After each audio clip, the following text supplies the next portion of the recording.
बार भगवान गौतम बुद्ध अपने शिष्यों के साथ किसी पर्वतीय स्थल पर ठहरे थे। शाम के समय वह अपने एक शिष्य के साथ भ्रमण के लिए निकले।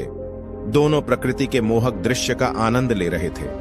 विशाल और मजबूत चट्टान को देख शिष्य के भीतर उत्सुकता जगी। उसने पूछा, इन चट्टानों में तो किसी का शासन नहीं होगा, क्योंकि ये अटल, अविचल और कठोर हैं। शिष्य की बात सुनकर बुद्ध बोले कि नहीं, इन शक्तिशाली चट्टानों पर भी किसी का शासन है।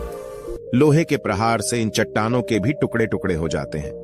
इस पर शिष्य बोला, तब तो लोहा सर्वशक्तिशाली हुआ। बुद्ध मुस्कुराए और बोले, नहीं, अग्नि अपने ताप से लोहे का रूप परिवर्तित कर सकती है। उन्हें धैर्यपूर्वक सुन रहा शिष्य बोला, इसका मतलब अग्नि सबसे शक्तिवान है। बुद्ध ने फिर उसी भाव से उत्तर दिया, नहीं, जल अग्नि की उष्णता को शीतलता में परिवर्तित कर देता है तथा अग्नि को शांत कर देता है। शिष्य कुछ सोचने लग गया। बुद्ध समझ गए थे कि उसकी जिज्ञासा अब भी पूरी तरह शांत नहीं हुई है। शिष्य ने फिर सवाल किया, आखिर जल पर किसका शासन है? भगवान बुद्ध ने उत्तर दिया, वायु का। वायु का वेग जल की दिशा को बदल देता है। शिष्य कुछ कहता इससे पहले ही बुद्ध ने कहा कि अब तुम कहोगे पवन सबसे शक्तिशाली हुआ।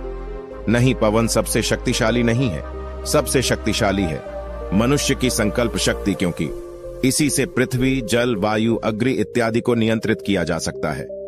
जीवन में कोई भी महत्वपूर्ण कार्य संकल्प शक्ति के बगैर असंभव है। इसलिए अपने भीतर संकल्प शक्ति का विकास करो।